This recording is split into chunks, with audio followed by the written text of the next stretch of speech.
Hare Krishna devotees, Hare Krishna అండి అందరికీ. ఈ రోజు మనం భగవద్గీత శ్లోకాన్ని చర్చించుకోబోతున్నాము. చర్చించుకునే ముందుగా మనం ఒకసారి ప్రేయర్స్ చేసుకొని క్లాస్లోకి వెళ్దాము. ఓం అజ్ఞానతిమిరాంధస్య జ్ఞానాంజనా శలాకయా చక్షురున్మిళితం యేన తస్మై శ్రీ గురవే నమః. నమో ఓం విష్ణుపాదాయ కృష్ణప్రేష్టాయ భూతలే శ్రీమతే భక్తి వేదాంత స్వామిన్ గితి నామినే. నమస్తే సారస్వతే దేవే గౌరవాణి ప్రచారిణే నిర్విశేష శూన్యవాది పాశ్చాత్య దేశతారిణే. జయ శ్రీ కృష్ణ చైతన్య ప్రభు నిత్యానంద శ్రీ అద్వైత గదాధర శ్రీవాసాది గౌర భక్త వృంద. హరే కృష్ణ కృష్ణ కృష్ణ హరే హరే, హరే రామ రామ రామ హరే హరే. 18.66 సర్వధర్మాన్ పరిత్యజ్య మామేకం శరణం వ్రజ అహం త్వాం సర్వపాపేభ్యో మోక్షయిష్యామి మా శుచః. సర్వధర్మాన్ పరిత్యజ్య మామేకం శరణం వ్రజ అహం త్వాం సర్వపాపేభ్యో మోక్షయిష్యామి మా శుచః. సర్వ విధములైన ధర్మములను త్యజించి కేవలము నన్నే శరణు పొందుము. నిన్ను సర్వ పాప ఫలముల నుండి నేను ముక్తుని గావింతును మరియు భయము నొందకుము. ఏమంటున్నారండి ఈ శ్లోకంలో? సర్వ విధములైన ధర్మములను త్యజించి, మనకు సర్వధర్మాన్ పరిత్యజ్య అంటే సర్వ విధములైన ధర్మములను త్యజించి. సర్వ విధములైన ధర్మములు అంటే ఏమిటి? నీకు నేను భగవద్గీతలో ఇప్పటి వరకు నేను చెప్పినటువంటి అన్ని ధర్మాలని కూడా విడిచిపెట్టి మామేకం శరణం వ్రజ, నాకు శరణాగతి పొందు. శరణాగతి పొందితే ఏం జరుగుతుందంట? అహం త్వాం సర్వ పాపేభ్యో అంటే ఇప్పటి వరకు నువ్వు చేసిన అన్ని పాపాలని కూడా నేను తీసివేస్తాను అని చెప్తున్నారు. నిన్ను సర్వ పాప కర్మ ఫలముల నుండి నేను ముక్తుణ్ణి గావిస్తాను. మోక్షయిష్యామి మా శుచః అంటే నువ్వు ఈ విషయంలో నీకే సందేహము లేదు, అవసరం లేదు, భయము కూడా అవసరం లేదు అని చెప్తున్నారు అనమాట. మోక్షయిష్యామి అన్ని పాప ఫలాల నుంచి తొలగించడమే కాదు, మోక్షయిష్యామి నేను ముక్తిని కూడా చేస్తాను, నిన్ను ముక్తుని చేస్తాను. మా శుచః ఏ విధమైన భయము కూడా పొందవలసిన అవసరం లేదు అని ఇక్కడ చెప్తున్నారనమాట. ఇప్పుడు మనకి ఈ శ్లోకాన్ని భగవద్గీత కంక్లూజన్ శ్లోక. ఇప్పుడు భగవద్గీతలో ఇప్పటి వరకు ఏం నేర్చుకున్నాము, ఇంతవరకు శ్రీకృష్ణ భగవానుడు మనకి ఏం చెప్పారు, అన్నిటి యొక్క సారాంశాన్ని మనకి చివరి 2 శ్లోకాల్లో వివరిస్తున్నారు.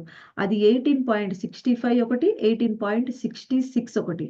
18.65లో శ్రీకృష్ణ భగవాన్ ఏం చెప్పారు? మన్మనాభవ మద్భక్తో మధ్యాజీమాం నమస్కుడు మామే వైశ్యసి సత్యంతే ప్రతిజానే ప్రియోసిమే.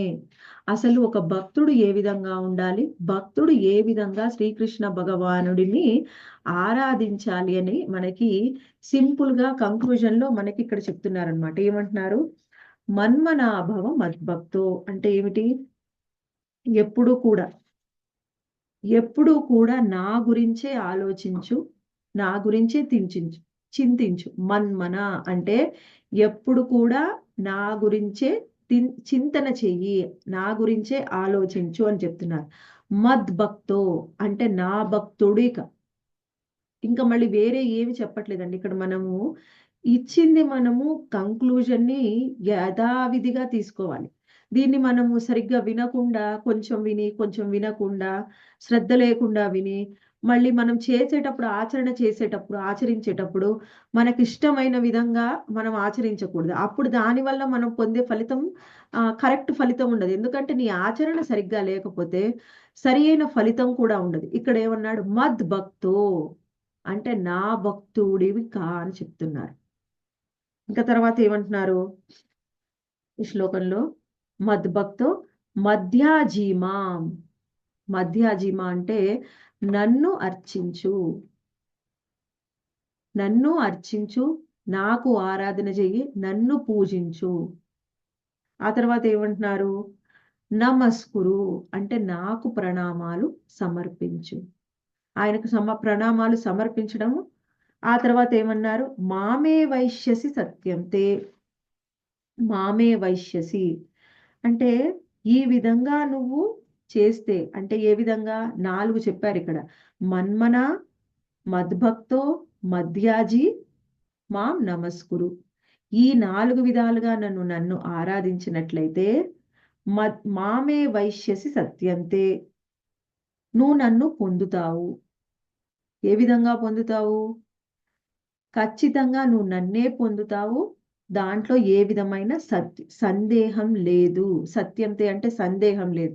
ఎందుకంటే మనం అనుకోవచ్చు, శ్రీకృష్ణ భగవాన్ చెప్పిన మాటలన్నీ చేశాడా? ఇప్పటివరకు ఆయన వాగ్దానాల్ని నిలబెట్టుకున్నాడా? వ్రజధామానికి వస్తాను అని ఆ వ్రజవాసులందరికీ చెప్పాడు, కానీ తిరిగి రాలేదు. మరి ఇదైనా నిలబెట్టుకుంటాడా లేదా అని మనకు సందేహం రావచ్చు. అందుకని ఇక్కడ ఏమంటున్నాడు? సత్యంతే, నేను ప్రామిస్ చేస్తున్నాను. ఎందుకు ప్రామిస్ చేస్తున్నాను అంటే తర్వాత చెప్తున్నారు. ప్రతిజానే ప్రియోసిమే, నేను నీకు వాగ్దానం చేస్తున్నాను. ప్రతిజానే అంటే వాగ్దానం చేస్తున్నాను. ఎందుకు వాగ్దానం చేస్తున్నాను? ప్రియోసిమే, నువ్వు నాకు ఎంతో ప్రియమైన సఖుడివి కాబట్టి నేను నీకు వాగ్దానం చేస్తున్నాను. మనం ఇక్కడ ఎప్పుడు కూడా కరెక్ట్గా మనం అర్థం చేసుకుంటే దీన్ని మనము ఆచరణలో పెట్టడానికి సరిగ్గా అవగాహన అనేది ఉంటుంది. ఇక్కడ ఏమంటున్నారు? మన్మన అంటే ఏ విధంగా ఆయన్ని చింతన చేయాలి? పూర్తిగా మన మనస్సుని, మన బుద్ధిని శ్రీకృష్ణ భగవాను మీదనే సంలగ్నం చేయాలి. చింతన చేయడము అంటే అది.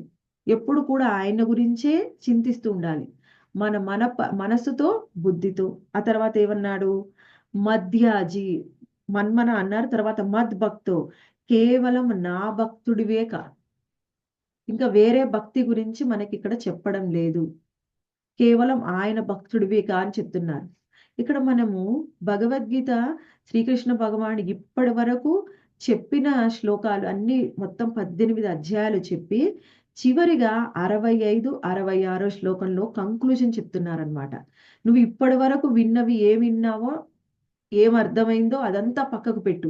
ఈ 2 శ్లోకాలను కూడా నువ్వు ఆచరిస్తే అది భగవద్గీతలో ఇప్పటి వరకు నువ్వు నేర్చుకున్నది నువ్వు ఆచరించినట్టు అవుతుంది. అయితే ఇక్కడ మనం అర్థం చేసుకోవాలి. మొత్తము భగవద్గీతలో మొత్తంలో చివరిలో మనకి ఈ శ్లోకాన్ని 2 కరెక్ట్‌గా అర్థం చేసుకుంటే ఇక్కడ శ్రీకృష్ణ భగవాన్ ఏం చెప్తున్నారంటే, నన్నే చింతించు, నా భక్తుడివి అని చెప్తున్నారు. అంటే ఏం అర్థం చేసుకోవాలి? శ్రీకృష్ణ భగవానుడి చింతన తప్పించి వేరే ఏ చింతన అయినా విడిచిపెట్టాలి. అంటే వేరే చింతన అంటే ఏమిటి? నువ్వు ఇంకా ఏ ధర్మమైనా సరే, అంటే ఇంకా వేరే చింతన అంటే దేవత ఆరాధన అయినా సరే నువ్వు విడిచిపెట్టు అని చెప్తున్నారు. భగవద్గీత పూర్తిగా మనకి నిరసిస్తుంది. దేవీ దేవతల ఆరాధనని భగవద్గీత పూర్తిగా నిరసిస్తుందనమాట. మరి ఇంతకు ముందు కూడా చెప్పారు కదండీ కొన్ని శ్లోకాల్లో, ఎవరిని దేవతను నువ్వు ఆరాధించినప్పటికీ అది చివరిగా నాకే చెందుతుంది అని చెప్పారు కదా! మరి ఇప్పుడు పూర్తిగా నిరసిస్తున్నారు ఎందుకు? అంటే మనకిక్కడ అక్కడ చెప్పారనమాట. అన్ని స్థాయిల రకాల భక్తులు భగవద్గీతను వింటారు, తెలుసుకోవడానికి ప్రయత్నం చేస్తారు. నేను అన్నీ చెప్పాను ఇప్పటివరకు. కానీ నువ్వు ఆచరించవలసింది, భగవద్గీత మొత్తం నేర్చుకొని ఆచరించవలసింది ఏమిటి అంటే, కేవలం నా గురించే చింతన చెయ్యి, నన్ను మాత్రమే ఆరాధించు. ఇది మనకి చెప్తున్నారనమాట. ఆ తర్వాత ఏం చెప్పారు? మద్భక్తో తర్వాత మధ్యాజి. మధ్యాజి అంటే నన్ను ఆరాధించు. ఏ విధంగా ఆరాధిస్తావు? నీకు నాకు ఏమి అర్పణ చేయాలని అనిపిస్తే ఆ విధంగా నాకు అర్పణ చెయ్యి. నీ దగ్గర ఉన్న ఫల పుష్ప గంధాదులు ఏదైనా సరే, నువ్వు తయారు చేసిన భోగ ఏదైనా సరే నాకు సమర్పించు. ఆ తర్వాత మాం నమస్కురు, నాకు దండవత్ ప్రణామం చెయ్యి. ఆ విధంగా చేయడం వలన నువ్వు నన్నే చేరుకుంటావు. ఇందులో ఏ విధమైన సందేహం లేదు ఓ అర్జున. నువ్వు నాకు ప్రియమైన భక్తుడివి కాబట్టి నేను నీకు వాగ్దానం చేస్తున్నాను. అంటే ఈ 4 చేయాలి అంటే ఏదైనా ఒకటి చేస్తే సరిపోతుందా? మనం ఇక్కడ అర్థం చేసుకోవాలి. భగవద్గీత మొత్తం చదివిన తర్వాత ఏ భక్తుడు కూడా చివరిలో ఇప్పుడు అర్థం చేసుకుంటే ఏ ఒక్కటి చేయడు. 4 ఆచరించడానికి ప్రయత్నం చేస్తారు. కానీ ఇందులో ప్రతి ఒక్కదానికి కూడా ఎంతో శక్తి సామర్థ్యాలని ఒకే ఒక్క అంగమైనా సరే భగవద్ధామానికి తీసుకొని వెళ్ళగలదు. అంత శక్తి ఉంది. కానీ ఈ స్థాయిలో ఉన్నటువంటి భక్తులు ఎవరు కూడా ఒక్కదానితోని సంతృప్తి పడరు. 4 అంగాల్ని కూడా ఆచరించడానికి ప్రయత్నం చేస్తారు. ఆ తర్వాత మనకి ఇంకా 66వ శ్లోకంలో వివరిస్తున్నాడు. ఇప్పుడు ఈ శ్లోకాన్ని అర్థం చేసుకొని దాన్ని ఏ విధంగా ఆచరించాలి అనేది మనకు 66 శ్లోకంలో చెప్తున్నారు. ఇందులో మొట్టమొదటిది ఏమిటి? సర్వధర్మాన్ పరిత్యజ్య. సర్వధర్మాన్ పరిత్యజ్య అంటే ఏమేం ధర్మాలను విడిచిపెట్టాలి? అన్ని ధర్మాలని విడిచిపెట్టు అని చెప్తున్నారు. అన్ని ధర్మాలు అంటే ఏమిటి? మనకు ముందు శ్లోకంలో ఏం చెప్పారు? మన్మనాభవ మద్భక్తో అంటే నా భక్తుడివిగా నా గురించే చింతన చెయ్యి అని చెప్పారు. అది ఎలా చేయాలి? మరి అన్ని ధర్మాల్ని విడిచిపెట్టమన్నారు ఇక్కడ. ఏం ధర్మాల్ని విడిచిపెట్టాలి? అంటే భాష్యంలో శ్రీల ప్రభుపాదుల వారు చెప్తున్నారు చూడండి. ఏమేం ధర్మాలను విడిచిపెట్టాలి అంటే పరబ్రహ్మ జ్ఞానము, పరమాత్మ జ్ఞానము, వర్ణాశ్రమ ధర్మము, సన్యాసాశ్రమ జ్ఞానము, అసంగత్వము, శమదమాదులు, ధ్యానము మొదలగు వాటిని అన్నిటినీ కూడా విడిచిపెట్టు. అన్ని ధర్మాల్ని విడిచిపెట్టు. అదేమిటి అన్ని ధర్మాల్ని విడిచిపెట్టమని చెప్తున్నారు? మీరే కదా ఇప్పటి వరకు చెప్పారు అన్ని ధర్మాల్ని ఆచరించమని. మరి ఇక్కడ ఎందుకు అన్ని ధర్మాలని విడిచిపెట్టమని చెప్తున్నారు? అంటే ఇప్పటి వరకు నేను ఇచ్చిన జ్ఞానం అంతా కూడా అసలు జ్ఞానము అనేది నీకు ఇవ్వాలి అంటే నీకు ఎన్ని రకాల విధి విధానాలు ఉన్నాయో అన్నిటినీ కూడా నేను నీకు వివరించి చెప్పాలి. అప్పుడు నేను ఫైనల్‌గా ఇది చెప్పినప్పుడు ఇది నమ్ముతావు. ఒకవేళ నువ్వు అన్నీ చెప్పకపోతే ఏమనుకుంటావు మనసులో? కృష్ణ భగవానుడు దీని గురించి చెప్పనే లేదే. ఒకవేళ అది గూడా కరెక్టేనేమో. ఈ విషయం చెప్పాడు. కానీ ఆ విషయం గురించి చెప్పలేదు కదా! అది కూడా కరెక్టేనేమో అని మనకెక్కడ సందేహం వస్తుందో అని చెప్పి, ఎన్ని రకాల మార్గాలున్నాయో అన్నీ కూడా వివరించి, చివరిలో మనకేం చెప్తున్నారు? చివరి ఇప్పుడు ఇంకా అంటే మాతాజీ ఇదే లాస్ట్ శ్లోకం కాదు గదా! భగవద్గీతలో ఇంకా కొన్ని శ్లోకాలున్నాయి. కానీ అన్ని శ్లోకాలు మీరు చదివితే మిగిలినవన్నీ కూడా ఏముంటాయంటే ఈ జ్ఞానం పొందడం వల్ల నీకు వచ్చే లాభం ఏమిటి? ఈ జ్ఞానాన్ని ప్రచారం చేయడం వల్ల వచ్చే లాభం ఏంటి? ఈ జ్ఞానం విన్న తర్వాత అర్జునుడు ఏమన్నాడు? సంజయుడు ఏమన్నాడు? చెప్పాడు.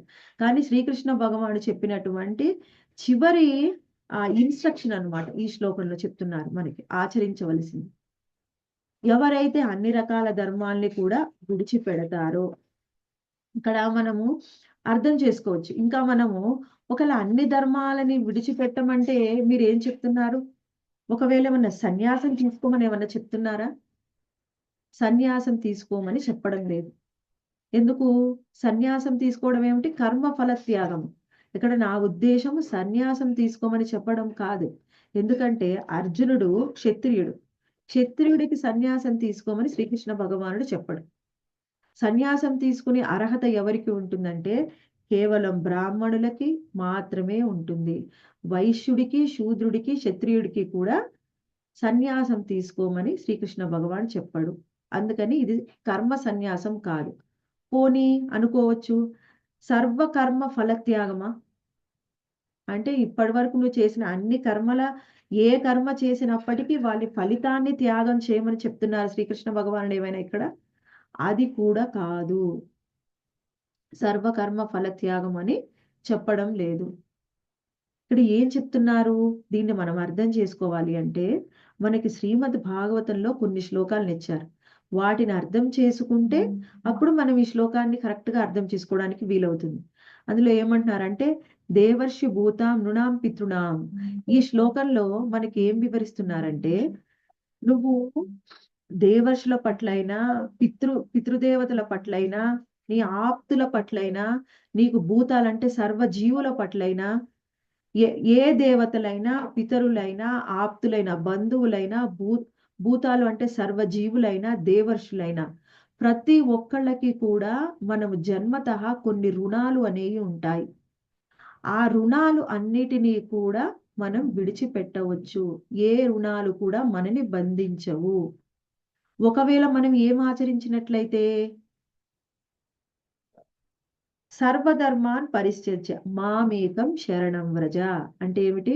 నువ్వు నాకే శరణాగతి పొందినట్లయితే నువ్వు ఈ శ్లోకంలో చెప్పినటువంటి ఏదైనా సరే, దేవర్షులు, మళ్ళీ పితరులు, భూతాలు అంటే సర్వజీవులు, దేవతలు, ఎవరికి పట్ల ఉన్నటువంటి నీకున్నటువంటి బాధ్యతలైనా సరే నువ్వు విడిచిపెట్టినా నీకు ఏ విధమైన పాపము అంటదు అని చెప్తున్నారు. అన్నిటిని విడిచిపెట్టి నాకే శరణాగతి పొందు అని చెప్తున్నారు.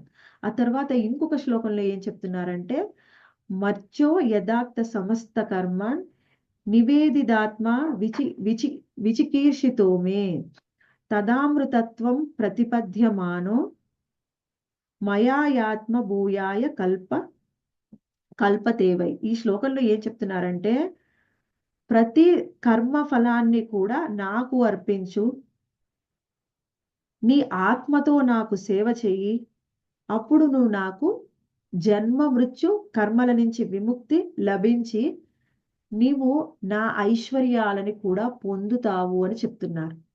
ఈ శ్లోకంలో మనకి ఎక్కడ కూడా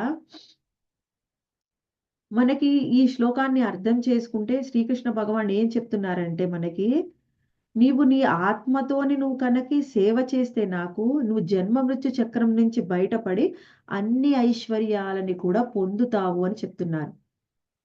ఆ తర్వాత ఇంకొక 2 శ్లోకాల్లో మనకి శ్రీకృష్ణ భగవానుడు వివరిస్తున్నారు అనమాట. తావత్ కర్మాణి కుర్వాత, ఇంకొకటి ఆజ్ఞ ఏవై గుణం దోష. అంటే ఈ 2 శ్లోకాలని కూడా మనం అర్థం చేసుకుంటే ఏం తెలుస్తుంది అంటే, శ్రీకృష్ణ భగవాన్ ఇక్కడ చెప్తున్నారు కర్మ ఫలత్యాగం కాదు, కర్మ సన్యాసము కూడా కాదు. ఏం చెప్తున్నారు అంటే, భగవద్గీతలో నేను ఇప్పటి వరకు నీకు ఎన్నో ధర్మాలని వివరించాను. ఆ ధర్మాలన్నిటినీ కూడా నువ్వు విడిచిపెట్టి నాకే శరణాగతి పొందు అని చెప్తున్నారన్నమాట. అంటే మనకి భగవద్గీతలో చెప్పారు మాతాజీ, జ్ఞాన యోగం గురించి చెప్పారు, కర్మయోగం గురించి చెప్పారు, చాతుర్వర్ణ్యాల గురించి చెప్పారు. చాతుర్వర్ణ్యం మయా సృష్టం గుణకర్మ విభాగశః, అది ఆయన చెప్పారు కదా. నువ్వు ఈ చాతుర్వర్ణ్యాలలో నీవు ఈ వర్ణాశ్రమ ధర్మాల్లో నీకు ప్రిస్క్రైబ్డ్ డ్యూటీ, అంటే నీకు ఇచ్చిన విద్యుక్త ధర్మాన్ని కనుక నువ్వు ఆచరించనట్లయితే నీకు పాపం వస్తుంది అని చెప్పారు. విద్యుక్త ధర్మాన్ని ఆచరించకపోతే నీకు పాపం వస్తుంది అని చెప్పారు. ఇక్కడేమో అన్ని ధర్మాల్ని విడిచిపెట్టమని చెప్తున్నారు. అంటే మనం ఇక్కడ అర్థం చేసుకోవాలి, కేవలము ఇక్కడ వర్ణాశ్రమ ధర్మం ఒకటే కాదు. ఆయన చెప్పారు, మనం పరతత్వాన్ని ఎలా అర్థం చేసుకోవాలంటే, పరబ్రహ్మ, మళ్ళీ పరమాత్మ, భగవాన్, మనం 3 విధాలుగా మనం కృష్ణ భగవాన్ని అర్థం చేసుకోవచ్చు. అది కూడా నువ్వు విడిచిపెట్టు. ఆ తర్వాత సన్యాసాశ్రమాన్ని, నువ్వు సన్యాసివా లేకపోతే మనకి ఇక్కడ వర్ణాశ్రమ ధర్మంలో ఏమంటే నువ్వు గృహస్థుడివా, వానప్రస్థుడివా, సన్యాసివా, బ్రహ్మచారివా, అది నీకు సంబంధం లేదు. వర్ణం అంటే నువ్వు బ్రాహ్మణ, క్షత్రియ, వైశ్య, శూద్ర, ఈ 4 వర్ణాల్లో నువ్వు ఏదైనప్పటికీ నీకంటూ నేను కొన్ని విద్యుక్త ధర్మాలను ఇచ్చాను, అది కూడా నువ్వు విడిచిపెట్టు, అది కూడా నీకు అవసరం లేదు అని చెప్తున్నారు. ఎందుకు ఇవన్నీ విడిచిపెట్టమంటున్నారు? మనకి ఇంతకు ముందు చెప్పారు, అవి మాత్రమే కాదు, కర్మయోగం చెప్పారు, మళ్ళీ జ్ఞాన యోగం కూడా చెప్పారు, అష్టాంగ యోగాన్ని కూడా మనకి వివరించారు. అంటే ఏమిటి? కర్మయోగంలో నువ్వు ఏ కర్మ చేసినప్పటికీ ఆ ఫలితాన్ని నాకు సమర్పించు అని చెప్పారు. యత్కరోషి యదశ్నాసి యజ్జుహోషి దదాశియత్. అంటే నువ్వు ఎటువంటి పూజ చేసినా, ఎటువంటి యజ్ఞం చేసినా, ఏ తపస్సు చేసినా, ఏది చేసినా నాకే సమర్పించు అని చెప్తున్నారు. అంటే ఇక్కడ ఏమిటి? అందులో నువ్వు చేసేదేదైనా నాకే సమర్పించు అంటే నువ్వు చేసే కర్మని శ్రీకృష్ణ భగవానికి సమర్పిస్తున్నావు. అది శుద్ధ భక్తి కాదు, అది కర్మ మిశ్రిత భక్తి. మనం చేసే కర్మని శ్రీకృష్ణ భగవానికి సమర్పిస్తున్నాం అంతే. అంటే అది కర్మ మిశ్రిత భక్తి అయినా, నిష్కామ కర్మ యోగమైనా సరే, మళ్ళీ అష్టాంగ యోగమైనా సరే, ఏదైనా విడిచిపెట్టి ఏం చేయాలి? అనన్య భక్తిని ఆచరించమని చెప్తున్నారు. ఎందుకు అనన్య భక్తిని ఆచరించమని చెప్తున్నారు శ్రీకృష్ణ భగవానుడు అర్జునుడికి ఇక్కడ అంటే, అనన్య భక్తి చేయడానికి నీకు అర్హత ఉంది కాబట్టి ఇవన్నీ కూడా విడిచిపెట్టు అని ఇక్కడ చెప్తున్నారనమాట. అంటే ఏమిటి అనన్య భక్తిని చేయడం అంటే ఏమిటి? మనము శ్రీకృష్ణ భగవానుడి గురించి తప్పించి అది శుద్ధ భక్తి, కేవల భక్తి అన్నమాట. అది తప్పించి నీకు వేరే కర్మ మిశ్రిత భక్తి, జ్ఞాన మిశ్రిత భక్తితోని నీకు సంబంధం లేదు. అవన్నీ విడిచిపెట్టు. విడిచిపెడితే మరి నాకు పాపం రాదా అండి? శ్రీకృష్ణ భగవాన్ చెప్తున్నారు. ఏమిటి అంటే, ఇప్పటి వరకు అన్ని రకాల జ్ఞానాన్ని నేను వివరించింది నేనే. కానీ ఇప్పుడు నేనే నీకు విడిచిపెట్టమని చెప్తున్నాను. వేదాల్లో అన్ని రకాల జ్ఞానాన్ని నేను నీకే ఇచ్చాను. ఆ జ్ఞానాన్ని ఇప్పుడు నేనే విడిచిపెట్టమని చెప్తున్నాను. ఎందుకు విడిచిపెట్టమని చెప్తున్నారు? మరి ఎందుకు ఇచ్చారు అలాంటప్పుడు? అంటే నీకు ఇచ్చే జ్ఞానము, నీకిచ్చే ఆదేశాలు అనేవి నీ అర్హతని అనుసరించి ఉంటాయి. అది మనం ఎలా అర్థం చేసుకోవాలి? ఇప్పుడు ఒక క్షత్రియుడు ఉంటాడు. మనము సాధారణంగా ఒక పౌరుడిని చూస్తే సమాజంలో మనకేం చెప్తారు ఒక పౌరుడికి? నువ్వు ఎవరిని హింసించకు, ఎవరిని బాధ పెట్టకు, ఎవరిని నిందించకు.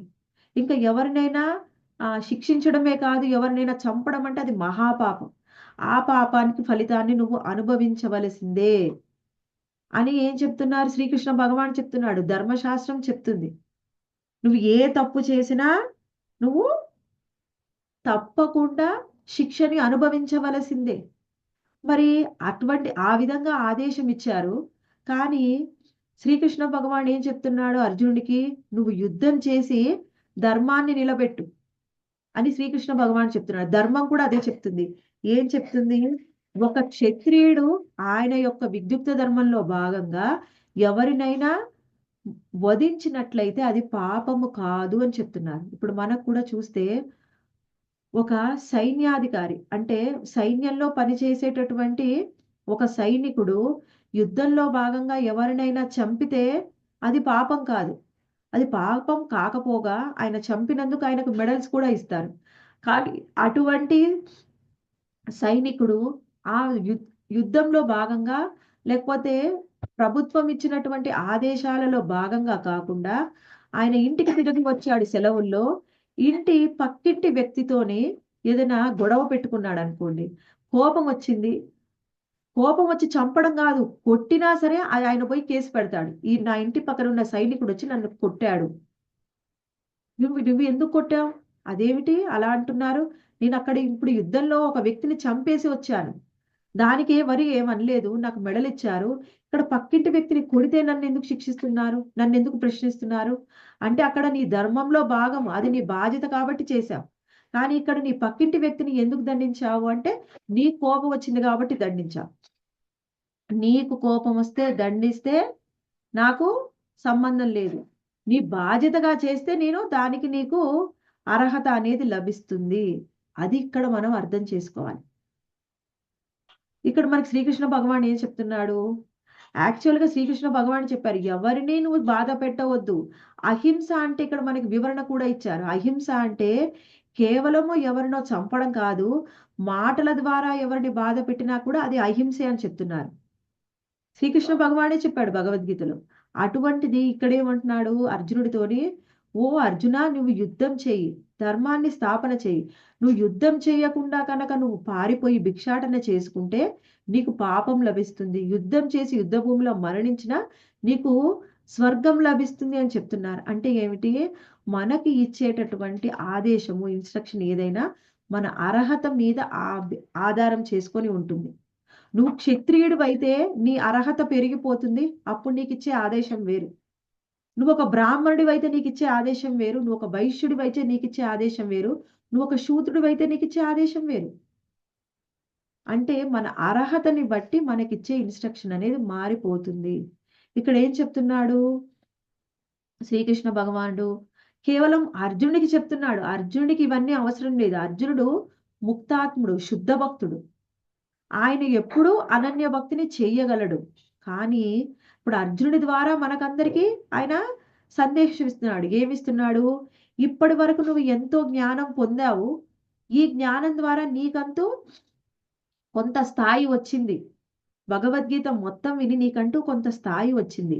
ఇప్పుడు నేను నీకు ఆదేశం ఇస్తున్నాను. ఈ ఆదేశాన్ని విను. ఇప్పటి వరకు నేనే చెప్పాను, ఎన్నో రకాల ధర్మాల్ని ఆచరించు. గృహస్థ ధర్మము, వర్ణాశ్రమ ధర్మము, పరబ్రహ్మాన్ని గురించి తెలుసుకో, పరమాత్మ గురించి తెలుసుకో.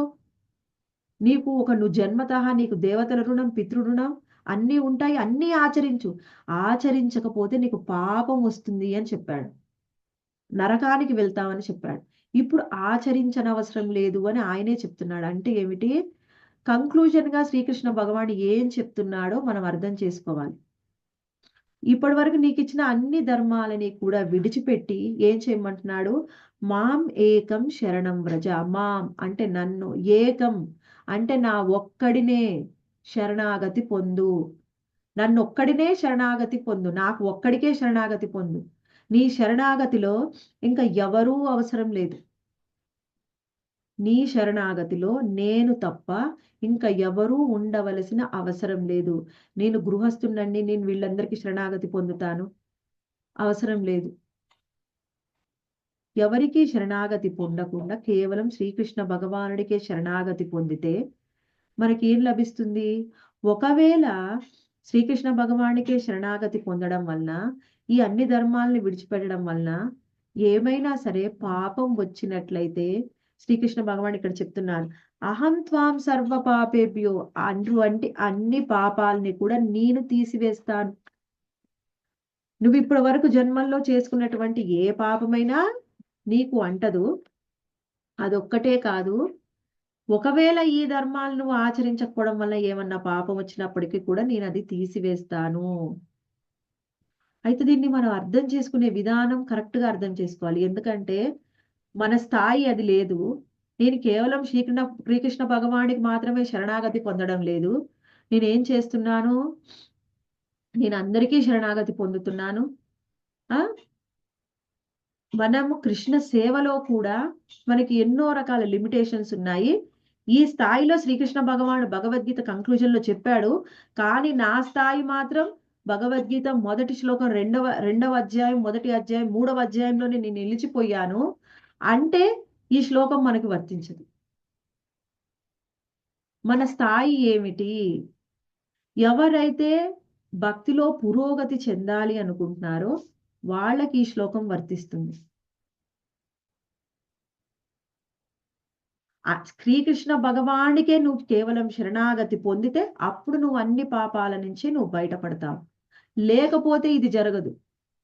అంటే నేను చూశాను. ఏమిటంటే శ్రీకృష్ణ భగవానుడికి సేవ చేస్తారు. ఆ తర్వాత శనిదేవుడికి వెళ్లి సేవ చేస్తారు. హనుమంతుడికి వెళ్లి సేవ చేస్తారు. ఏ రోజు ఏ స్పెషల్ పండగుంటే ఆ గుడికి వెళ్తారు. మేము ఎక్కువగా బుక్ డిస్ట్రిబ్యూషన్‌కి వెళ్తాం కదా!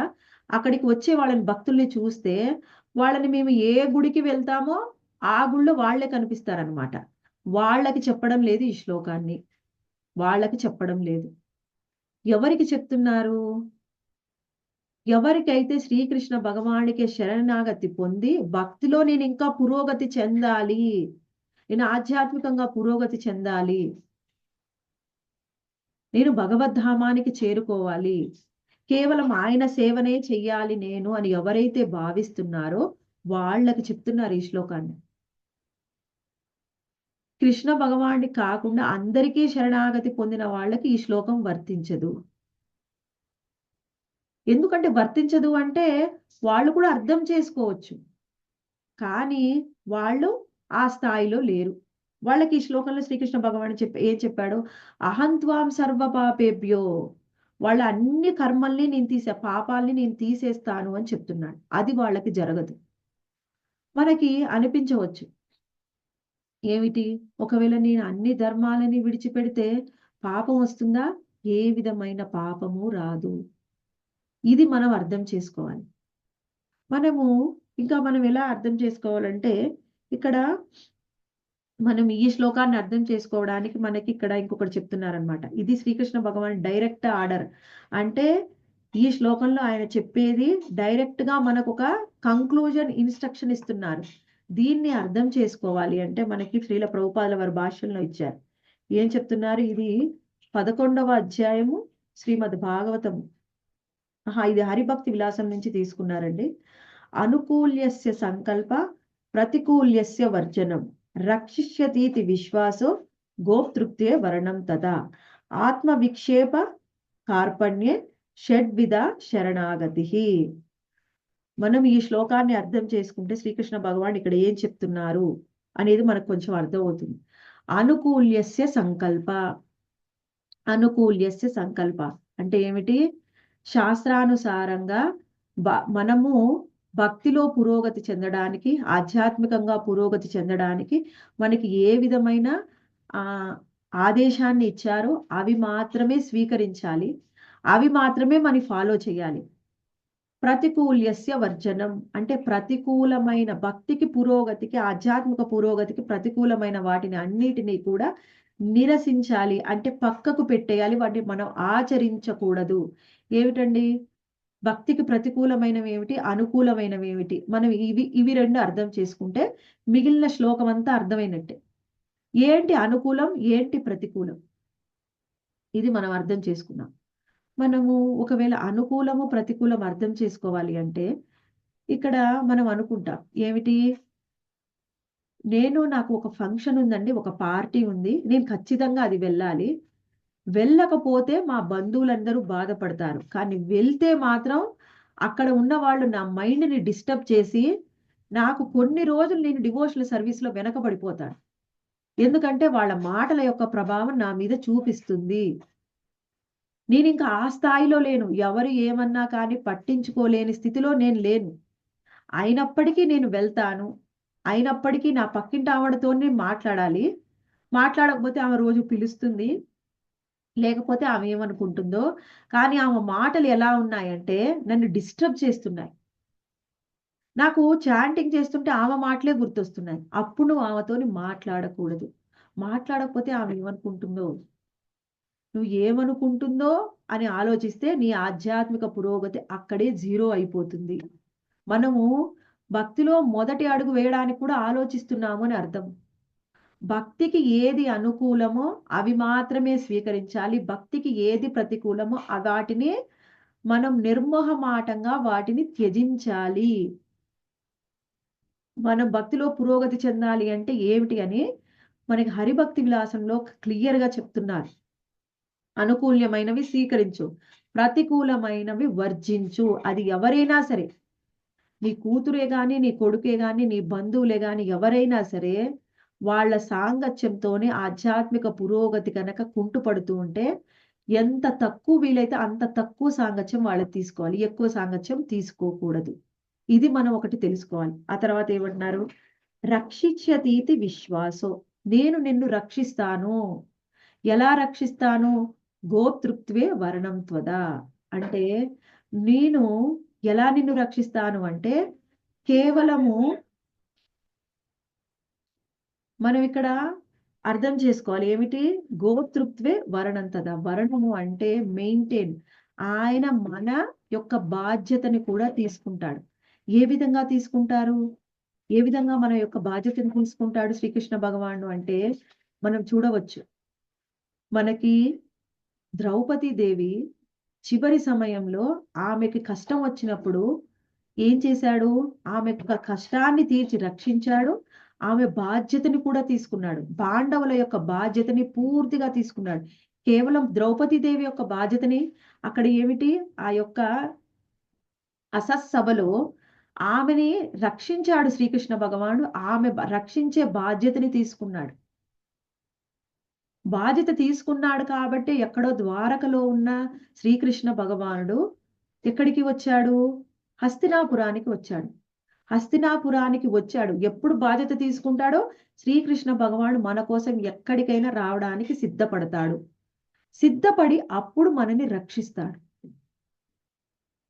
ద్వారకలో ఉన్నాడు. అప్పుడు రుక్మిణీదేవి అడుగుతుంది, ఏమిటి కృష్ణ, నువ్వేమో ఆలోచిస్తున్నావు సుదీర్ఘంగా అంటే నా భక్తుడు నన్ను పిలుస్తూ ఉన్నాడు, కానీ వెళ్ళాలి అంటే చాలా దూరం, నేను వెళ్ళలేను.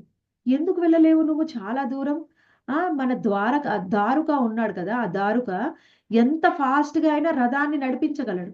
దారుకను తీసుకొని వెళ్ళు అంటే చాలా దూరం, నేను వెళ్ళడానికి కొంచెం సమయం పడుతుంది, వెళ్ళలేను. ఎందుకు? అప్పుడు ద్రౌపదీదేవి అక్కడ ఉన్న సభలో ఉన్న ప్రతి ఒక్కళ్ళని అడుగుతుందన్నమాట, అర్థిస్తుంది, నన్ను రక్షించండి. భర్తలని అడిగింది, అక్కడ ఉన్న పెద్దవాళ్ళని అడిగింది, అందరినీ అడిగింది, అక్కడ ఉన్న రాజు ధృతరాష్ట్రుని అడిగింది. కానీ ఎవ్వరూ రక్షించడానికి ముందుకు రావట్లేదు. ఆ తర్వాత ఆయన చాలా దూరం, నేను వెళ్ళలేను, ఇప్పుడు వెళ్ళడానికి నాకు సమయం పడుతుంది అన్నాడు. ఆ తర్వాత ఏమన్నాడు? ఆమె, సరే ఇంతమందిని రక్షిస్తానని అడుగుతున్నారు, ఎవరు నాకు సాయం చేయడం లేదు. అందుకని ఆమె ఏం చేసింది?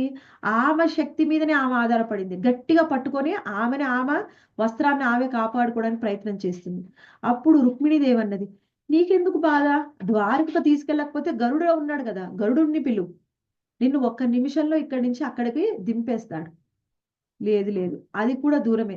నేను గరుడ ఆవాహనం ఎక్కినా గాని వెళ్ళని అది. అది కూడా దూరమే అవుతుంది. అప్పుడు ఆమె రక్షించుకోవడానికి ప్రయత్నం చేస్తుంది. ఆ తరువాత ఎప్పుడైతే ఆమె అందరిని విడిచిపెట్టింది, తన శక్తిని కూడా వదిలేసి, తర్వాత ఆమె 2 చేతులు పైకెత్తి, కృష్ణ, గోవింద, ముకుంద, మురారి నువ్వే నన్ను రక్షించు అని ఎప్పుడు అడిగిందో, శ్రీకృష్ణ భగవానుడు ఏం చేశాడు? ద్వారకని పిలవలేదు, గరుడని పిలవలేదు. ఆయన ఒక్కటే గరుత్మంతుడిని కూడా అందరినీ విడిచిపెట్టి, అక్కడ ఉన్న పరివారాన్ని అందరినీ కూడా విడిచిపెట్టి, ఒక్క క్షణంలో అక్కడి నుంచి హస్తినాపురంలోకొచ్చి ప్రత్యక్షమైపోయాడు. వెంటనే ఆమెని రక్షించాడు. అంటే శ్రీకృష్ణ భగవానుడు కనుక మనని రక్షించాలి అనుకుంటే, ఆయనకి ఏదీ అడ్డం కాదు. ఏదో మనని రక్షించడానికి అడ్డుపడుతుంది అంటే, మనకింక ఆ స్థాయి భక్తి లేదు, ఆ స్థాయి శరణాగతి లేదు అని అర్థం. ఎప్పుడైతే మనం ఆ స్థాయి భక్తిని, శరణాగతి చూపిస్తామో, ఒక నిమిషం కూడా ఎక్కడ ఉన్నా కానీ ఆయన ఆగడు. అన్నీ విడిచిపెట్టి వచ్చేస్తాడు. మనకు గజేంద్రుడు కూడా చూడవచ్చు. గజేంద్ర మోక్షంలో గజేంద్రుడు ఎన్నో రకాల ప్రార్థనలు చేశాడు. ఆయన 1000 సంవత్సరాలు యుద్ధం చేస్తాడు మొసలితోని. ఎన్నో రకాల ప్రార్థనలు చేస్తాడు. కానీ చివరిలో ఎప్పుడైతే మొత్తం అనుకుంటాడనమాట, అన్ని రకాల దేవతల్ని పిలుస్తాడు. అంటే ఏమిటి? ఎవరు రక్షిస్తున్నారు? ఎవరు అసలైన వాళ్ళు? అని ఆయన మనసులో ఉన్న జ్ఞానాన్ని అన్నిటిని ఉపయోగించి అందరిని పిలుస్తాడు. అప్పటి వరకు శ్రీకృష్ణ భగవానుడు రాడు.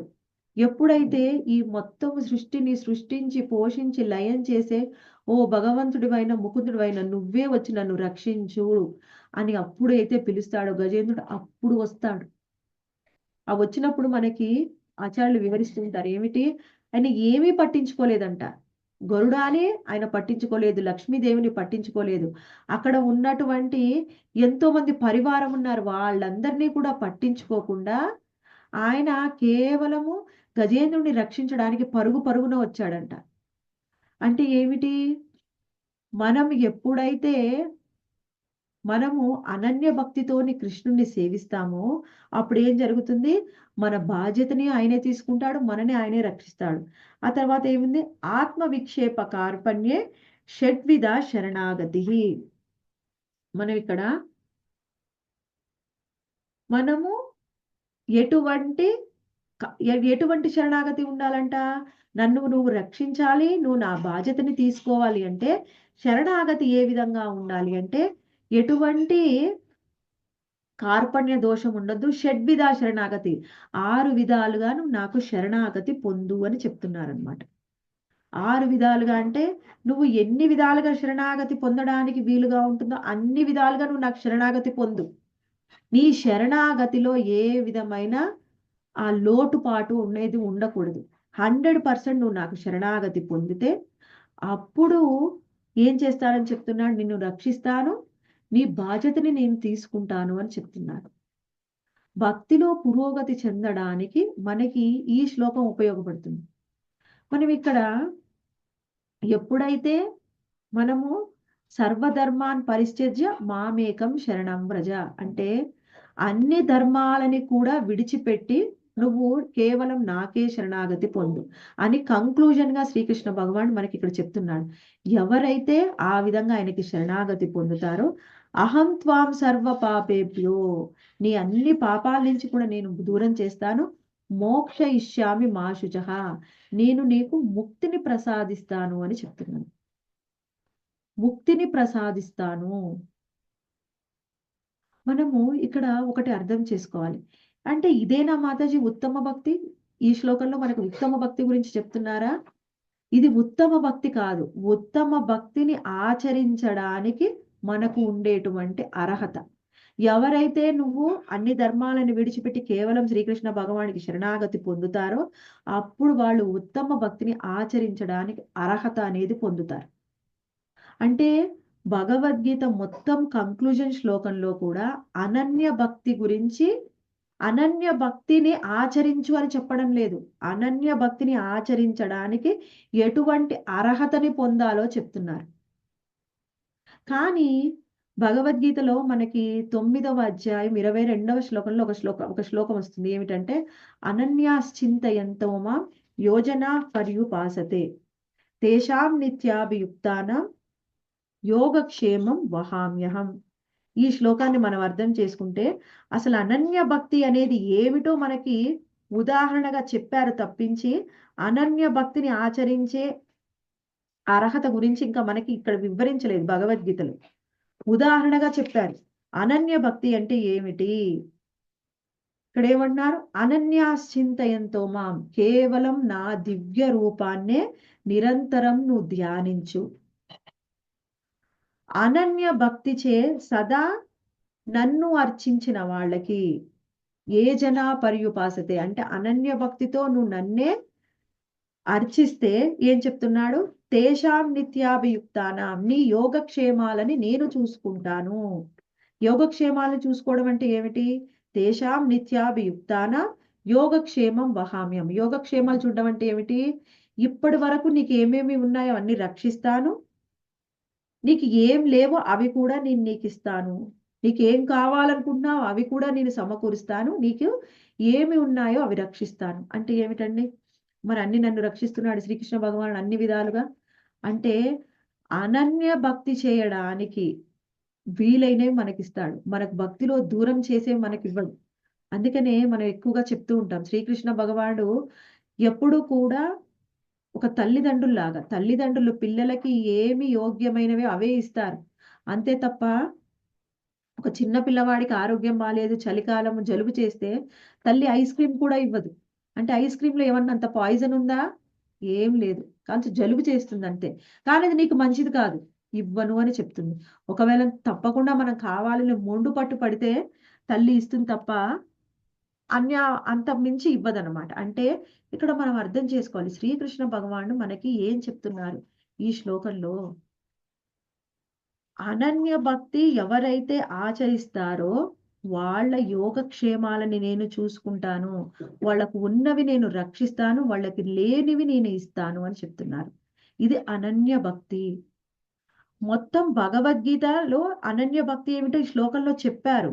కానీ దానికి అర్హత ఏమిటి అనన్య భక్తిని ఆచరించడానికి అనేది మనకు 66 శ్లోకము చివరి శ్లోకంలో చెప్పారు. అన్ని ధర్మాలని విడిచిపెట్టి కేవలం నాకు శరణాగతి పొందితే నువ్వు అనన్య భక్తిని ఆచరించడానికి నీకు అర్హత వస్తుంది. భగవద్గీత మొత్తంలో ఏం చెప్తున్నారంటే అన్ని దేవతల ఆరాధనని నిరసించి అన్ని ధర్మాలని విడిచిపెట్టి కేవలము శ్రీకృష్ణ భగవానుడికి మాత్రమే శరణాగతి పొందమని చెప్తున్నారు. ఇది భగవద్గీత కంక్లూజన్. కానీ ఈ కంక్లూజను భాగవతం ఏం చెప్తుంది అంటే ముందు నుంచే మనకి దీని గురించి కూడా వివరిస్తుంది. ఏమిటి? సర్వధర్మాన్ పరిత్యజ్య మామేకం శరణం వ్రజ. అంటే అన్ని ధర్మాలను విడిచిపెట్టి శ్రీకృష్ణ భగవానికి శరణాగతి పొందమని కూడా చెప్తుంది. కానీ భాగవతం మనకి ఏం చెప్తుంది అంటే శుద్ధ భక్తి గురించి చెప్తుంది, కేవలం అనన్య భక్తి గురించి చెప్తుంది. అనన్య భక్తులు ఏమిటి?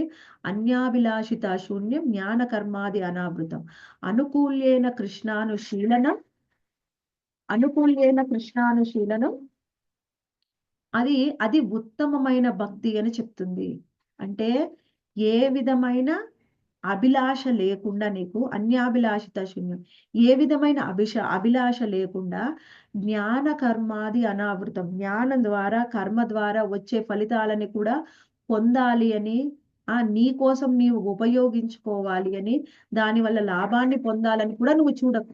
అలా చూడకపోతే ఏమన్నా తర్వాత శ్లోకంలో అనుకూల్యేన కృష్ణానుశీలనం, కృష్ణ భక్తికి అనుకూలమైనవి మాత్రమే నువ్వు ఆచరించు. అలా చేస్తే అదే ఉత్తమమైన భక్తి అని చెప్తుంది.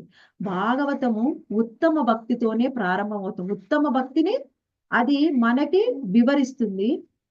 వ్రజభక్తితోని భాగవతం పూర్తవుతుంది. 10వ స్కందము. ఈ 10వ స్కందంలో ఏం చెప్తారు? ఆశ్రయ. ఎవరిని మనం ఆశ్రయించాలి అంటే శ్రీకృష్ణ భగవాన్ని ఆశ్రయించాలి. వ్రజధామంలో ఉన్నటువంటి శ్రీకృష్ణ భగవానుడు తప్ప ఇంకా ఏమీ లేదు అని సర్వస్వ శరణాగతి పొందుతారు. వ్రజభక్తి గురించి శ్రీమద్ భాగవతం మనకి వివరిస్తుంది పూర్తిగా. అది కంక్లూజన్. ఉత్తమమైన భక్తి ఏమిటి అంటే వ్రజభక్తి. శ్రీమద్ భాగవతంలో అది మనం నేర్చుకుంటాం. కానీ చైతన్య చరితామృతం చూస్తే కేవలం మాధుర్య భక్తి గురించి మాత్రమే వివరిస్తుంది. చైతన్య చరితామృతం కేవలం మాధుర్య భక్తి. మహాప్రభువుకి కేవలము ఆ గోపికల యొక్క భావం, రాధారాణి యొక్క భావంలోనే శ్రీకృష్ణ భగవాన్ని ఎలా సేవించాలి అని మనకు వివరిస్తారు. మనము ఈ భగవద్గీతలో సర్వధర్మాన్ పరిత్యజ్యలో కేవలం కృష్ణుడికి శరణాగతి పొంది అన్ని ధర్మాలను విడిచిపెట్టం, కేవలం కృష్ణుడికే శరణాగతి పొందలేని స్థాయిలో మనం ఉన్నట్టయితే అసలు ఉత్తమ భక్తిని ఆచరించడానికి కూడా మనకు అర్హత లేనట్టు. ఉత్తమ భక్తిని ఆచరించడానికి అర్హత పొందడానికి మనము సర్వధర్మాన్ పరిత్యజ్య మామేకం శరణం వ్రజ, దాన్ని ఖచ్చితంగా ఆచరించాలి. ఎవరైతే ఇంకా ఆచరించడానికి కూడా స్థాయి లేదనుకోండి, వాళ్ళకి ఎప్పుడు అనన్య భక్తులు, ఉత్తమ భక్తులు కాలేరు. మనం ఇప్పటి నుంచి ప్రారంభించాలి. ఏమిటి? ఈ భగవద్గీత ఈ 18వ అధ్యాయం 66వ శ్లోకాన్ని ప్రతి నిత్యము ప్రతి క్షణము మనం ఆలోచించాలి. ఆలోచించడం అంటే ఏమిటి? ప్రహ్లాద మహారాజు మనకి భాగవతంలో మనకి వివరించారు. ఏమంటున్నారు అంటే, నవవిధమైన భక్తి మార్గాల్లో ఏం చెప్పారు? శ్రవణం, కీర్తనం, స్మరణం. శ్రవణము చెయ్యి, కీర్తనం చెయ్యి. ఈ శ్రవణం కీర్తనము ఉత్తమమైనవి కదా. శ్రవణం చేయాలి అంటే మనము కృష్ణ కథ వినాలి, ఆయన్ని కీర్తనం చేయాలి అంటే ఆ నామాన్ని స్మరించాలి, ఆ నామాన్ని పలకాలి. మరి స్మరణం చెప్తున్నారు. మనము ఈ నవవిధమైన భక్తి మార్గాల్లో ముందు శ్రవణం అనేది మొదటిది, మొట్టమొదటి స్థాయి. చివరిగా ఏం చెప్తారు? శ్రవణం, కీర్తనం, స్మరణం, వందనం, తర్వాత మనకు అర్చనం, వందనం, దాస్యం, సాఖ్యం, ఆత్మ నివేదనం. అంటే ఉత్తమమైనది ఏమిటి? ఆత్మ నివేదనం. అది ఉత్తమమైన నవవిధమైన భక్తి మార్గాల్లో ఉత్తమమైనది. మొదటిది ఏమిటి? శ్రవణం, కీర్తనం. అవి ప్రతి ఒక్కళ్ళు ఆచరించాలి. ఆచరిస్తే ఏం జరుగుతుందంట?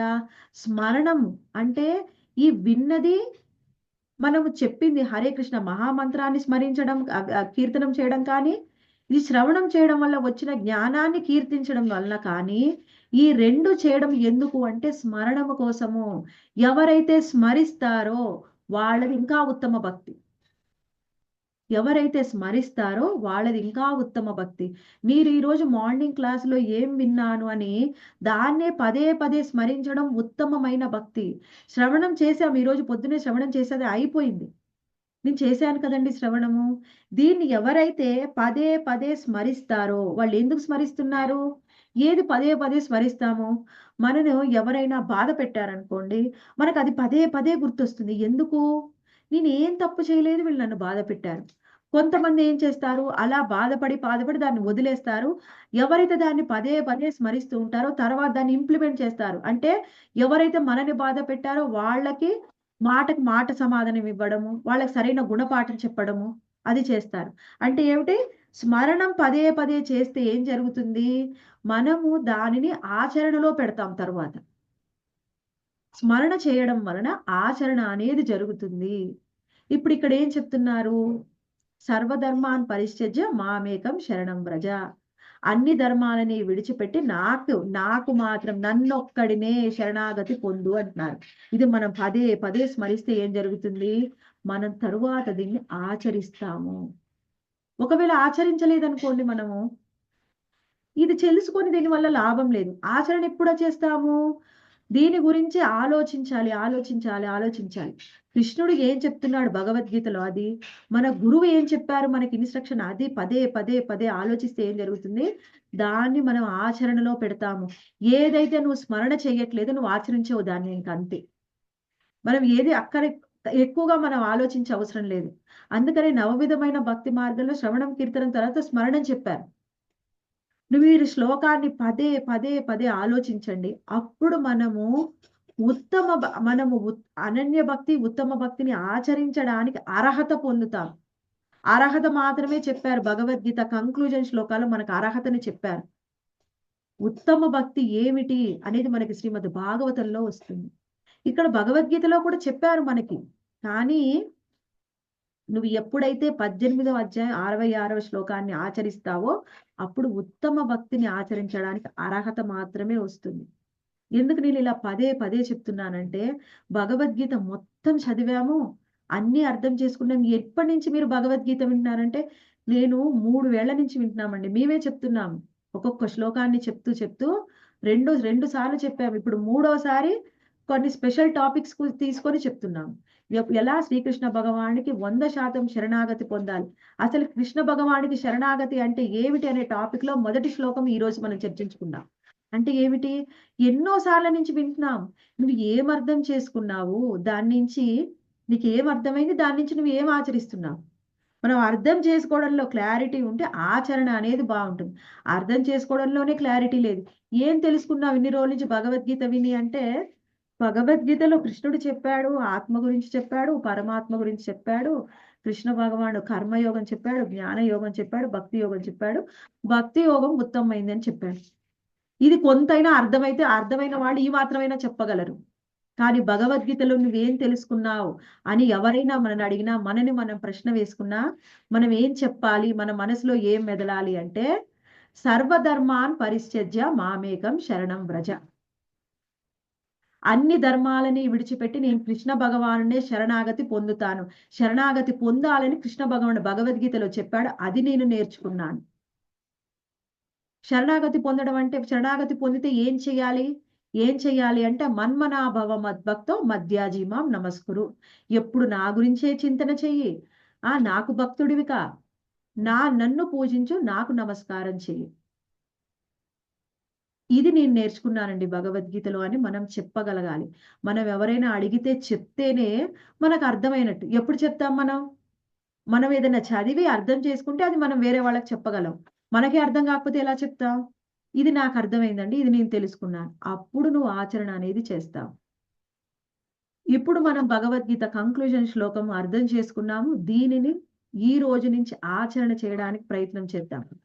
ఆచరణ అంటే, నేను ఆచరిస్తానండి. ఏం ఆచరిస్తావు అంటే, నాకేం అర్థమైంది, ఎంతవరకు అర్థమైంది, నేను ఎంతవరకు చేయగలనో అంతవరకే ఆచరిస్తాను. ఇప్పుడు మీరు భగవద్గీత కానీ భాగవతం కానీ క్లాస్ విన్న తర్వాత, మేము చెప్పిన తర్వాత మీకు క్వశ్చన్స్ని బట్టి మాకు అర్థం అవుతుంది మీకు ఏం అర్థమైంది అని.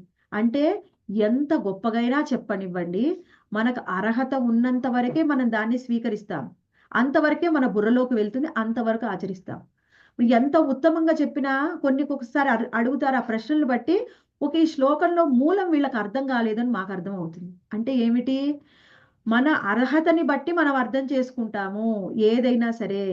ఇప్పుడు ఇన్ని సార్లు విన్నారు, ఇప్పుడు దీని శ్లోకాన్ని మీరు ఖచ్చితంగా అర్థం చేసుకుంటే, అప్పుడు మీరు ఆచరిస్తే, అప్పుడు అనన్య భక్తి, ఉత్తమ భక్తిని ఆచరించడానికి మనకి అర్హత వస్తుంది అని అర్థమవుతుంది. Okay, Hare Krishna devotees. Any questions, comments? కొంచెం ఏమైనా గట్టిగా చెప్పి ఉంటే క్షమించాలి, ఎందుకంటే ఇప్పుడు క్లియర్ గా ఎవరైనా అడిగితే భగవద్గీత అంటే ఏమిటి, భగవద్గీతలో ఏముంది అని అంటే, ఇప్పుడు మీరు చెప్పినట్టుగా చెప్పాలని మాకు ఇప్పుడు తెలుస్తుంది మాతాజీ. లేకపోతే ఎవరైనా అడిగితే, ఇన్నాళ్ళ నుంచి మీరు భక్తిలో ఉన్నారు కదా, కృష్ణ చైతన్యంలో, ఏంటి అసలు భగవద్గీత అంటే సరిగా చెప్పలేకపోతామేమో మాతాజీ. ఇప్పుడు మీరు చెప్పినట్లుగా అయితే కనుక తప్పకుండా ఇలా చెప్పగలుగుతాం మాతాజీ. భగవద్గీత అంటే ఏమిటి, భగవద్గీతలో ఏముంది అనేది మాత్రం చాలా క్లియర్ గా చెప్పారు మాతాజీ. అంటే ఎలా చెప్పాలి అడిగే వాళ్ళకి అనేది చాలా బాగా చెప్పారు మాతాజీ. ధన్యవాదాలు మాతాజీ. మాతాజీ, మీరు అన్నట్టు ఇప్పుడు ఒక సందేహాలు వస్తాయి అర్హత తగ్గట్టు అన్నట్టు. నాకు ఒక చిన్న డౌట్ ఏంటంటే, ఇప్పుడు దాసులు అని అంటారు కదా, అంటే ఇప్పుడు మనం ఎలా అడగాలి మీకు అంటే, కృష్ణుడిని శరణాగతి పొందినప్పుడు వేరే దేవుళ్ళని ఎవరిని దేవాది దేవుల్ని పూజించే అవసరం లేదు ఇంకా మనకి అని అది అర్థమైంది మాతాజీ. ఇప్పుడు శివుడు వచ్చేటప్పటికి వైష్ణవుడు అని అంటాం కదా, అంటే మరి మనము శివుడిని పూజించవచ్చా? అంటే కృష్ణుడిని మెయిన్ గా శరణాగతి పొందిన అంటే ఇప్పుడు మామూలుగా నిన్న మనం చెప్పుకున్నాం కదా, నిన్న సాయంత్రం శ్రీహరి ప్రభుజీ అదేంటి అడగడం రావట్లేదు. అదే ఓకే. క్షేత్రపాలకుడు ఆ, శివుడు. మీరు అడిగింది నాకు అలా. ప్రశ్న అర్థమైంది మాతాజీ. ఇంకొకటేమో శివుణ్ణి ఆంజనేయ కావాలి స్వామి. అంటే మాతాజీ, శివుణ్ణి కావాలి అంటే పూజించవచ్చు. ఏ విధమైన భావంతో? ఆయన వైష్ణవుడు, వైష్ణవానాం యథాశంభు. ఆయన గొప్ప వైష్ణవుడు. గొప్ప వైష్ణవుణ్ణి, గొప్ప శుద్ధ భక్తుణ్ణి మనం ఆశ్రయించడం వలన మనకి కృష్ణ భక్తిలో మనం పురోగతి చెందవచ్చు. మనం వెళ్ళి శివుణ్ణి ఏమడగాలి? కృష్ణ భక్తిలో నాకు పురోగతినివ్వు, కృష్ణ సేవనివ్వు, నిరంతరం కృష్ణ సేవ చేయడానికి అర్హతని ఇవ్వు అని అడగొచ్చు. మనం ఎక్కడికి వెళ్ళినా ఇప్పుడు ఆయన్ని ఒక భక్తుడిగానే భావంతోని వెళ్ళి మనము అడిగినా దర్శనం చేసుకున్నా తప్పులేదు. కానీ ఆయన ఒక దేవుడు, భగవంతుడు, శివుడు అంటే సృష్టి స్థితి లయాలలో ఒకడు. ఆయన నుంచే సృష్టి వచ్చింది. ఇలా ఒక్కొక్కళ్ళు ఒక్కొక్క భావంతోని వెళ్తుంటారు.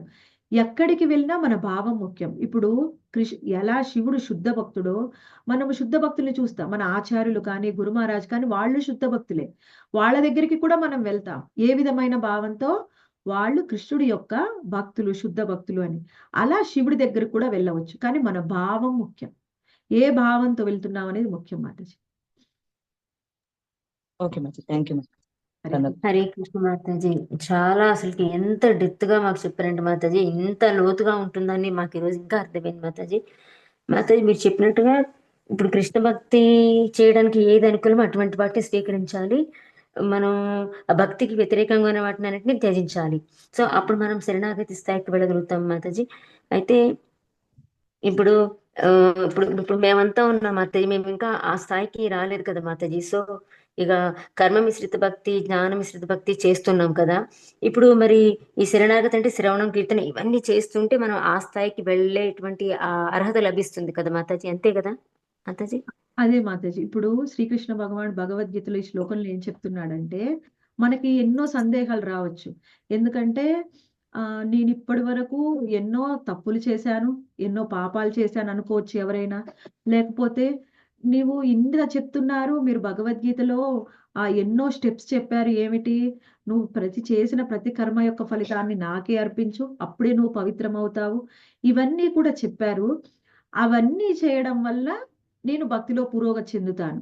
కానీ ఇప్పుడు మీరు ఏం చెప్తున్నారు? శ్రీకృష్ణ భగవానుడు భగవద్గీతలో ఏం చెప్తున్నారు? కంక్లూజన్ శ్లోకాలు అన్ని ధర్మాలను విడిచిపెట్టి నాకే శరణాగతి పొందు అని చెప్తున్నారు.